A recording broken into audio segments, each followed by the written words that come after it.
Today I'm gonna talk about one of the 2023 Korean movies Kill Boksoon, but before I start it I wanna talk about Scene Pack. It's available in pinned comment. So let's start. The movie's title also serves as a nickname for the venerated hitwoman Gil Boksoon, a single mom who now feels estranged from her teenage daughter Gil Yi-young. And in the opening scene, Boksoon tries to set a good example for Yi-young, who will never know about this fight nor appreciate that her mother tried to be fair when she let a Japanese gangster attack her with his weapon of choice. This introductory battle ends suddenly because the rules that govern Boksoon's professional life are very different from the ones that she'd like to apply to her domestic life. It begins with some overly generous dialogue between two killers, continues with some amusing hard-boiled banter, and abruptly ends after some well-timed blows are exchanged. The fight choreography and direction in this scene have snap and vigor, but still might not leave viewers with a strong impression given how much dramatic stress is put on dialogue, not to mention how the fight ends so quickly after it starts. Your mileage may vary, but you'll probably be disappointed with Kill Boksoon if you're hoping it's more concerned with propulsive action violence and less with hit people who don't know how to work through their feelings. This melodramatic focus takes some getting used to, but only really feels strained towards the end of the movie when Yoon Sung-hun takes a moment to wrap up Yi-young's subplot than Boksoon's overarching story. That makes sense, given how much stress Bayon puts on the already outdated standards of conduct that Gil must obey as a member of MK, a high-powered job agency for professional murderers. MK exercises a monopoly on the hit person industry, and their leader, Chairman Cha, tends to exclude anybody who doesn't follow 3 rules. 1. No kids. 2. No events that aren't sanctioned by MK. 3. If you're asked to facilitate an event, you must try to do the job.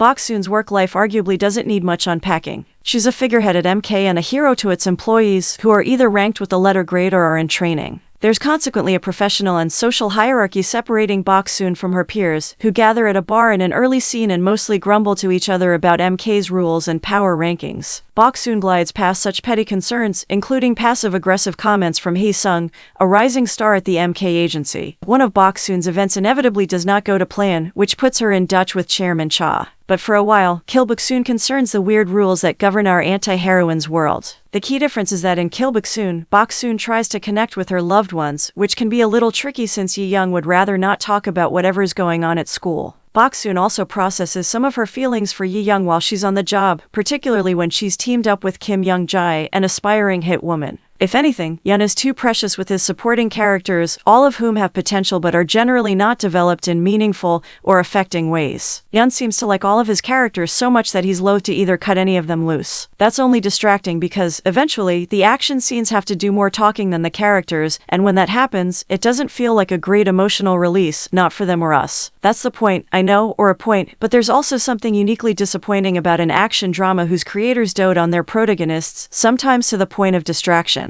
Kill Boksoon is ultimately more promising than flat-out good. Yoon doesn't always deliver strong enough dialogue to carry the movie during pivotal emotional scenes, but he does treat most of his ensemble cast members like they're good enough to star in their own movies. Everyone gets a highlight reel-worthy standout moment, and there are a couple of exceptionally strong fight scenes. Yoon ultimately pulls too many punches, but Kill Boksoon remains impressive, if only for its unexpected sensitivity and considerable emotional range. Hey, top down on the 405, half hour late, we on LA time.